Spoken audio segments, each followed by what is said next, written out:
നമസ്കാരം. ഇൻഫോടെക്കിലേക്ക് സ്വാഗതം.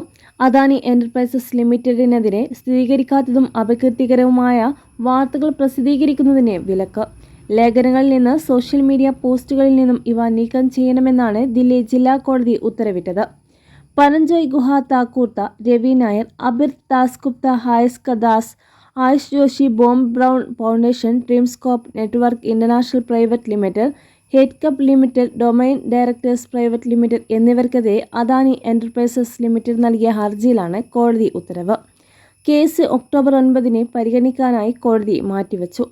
വെബ്സൈറ്റുകളായ parayanjoy.in, adaniwatch.organization എന്നിവയിലെ അപകീർത്തികരമായ പ്രസിദ്ധീകരണങ്ങൾ നീക്കം ചെയ്യാനാണ് കോടതിയുടെ ഉത്തരവ്.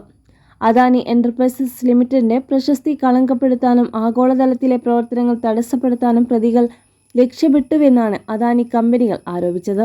അഭിഭാഷകൻ വിജയ് അഗൽവാറാണ് അദാനി കമ്പനിക്കു വേണ്ടി കോടതിയിൽ ഹാജരായത്.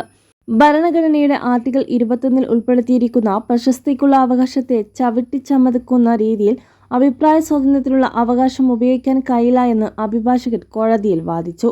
അടുത്ത വാദം കേൾക്കുന്നതുവരെ അദാനി കമ്പനിയുടെ പ്രശസ്തി കളങ്കപ്പെടുത്തുന്ന സ്ഥിരീകരിക്കാത്ത അപകീർത്തികരമായ റിപ്പോർട്ടുകൾ പ്രസിദ്ധീകരിക്കരുത് എന്നാണ് കോടതി ഉത്തരവിട്ടത്. 1 മുതൽ 10 വരെയുള്ള പ്രതികളുടെ 5 ദിവസത്തിനുള്ളിൽ എല്ലാ ലേഖനങ്ങളിലെയും സോഷ്യൽ മീഡിയ പോസ്റ്റുകളിലെയും അപകീർത്തികരമായ പരാമർശങ്ങൾ പിൻവലിക്കണമെന്ന് നിർദ്ദേശിച്ചിട്ടുണ്ട്. പ്രതികൾ ഇത് ചെയ്യാത്ത പക്ഷം 36 മണിക്കൂറിനുള്ളിൽ ഇവ നീക്കാനോ മറച്ചുവെക്കാനോ ഗൂഗിൾ, യൂട്യൂബ്, എക്സ് തുടങ്ങിയ കമ്പനികൾക്കും കോടതി നിർദ്ദേശം നൽകിയിട്ടുണ്ട്.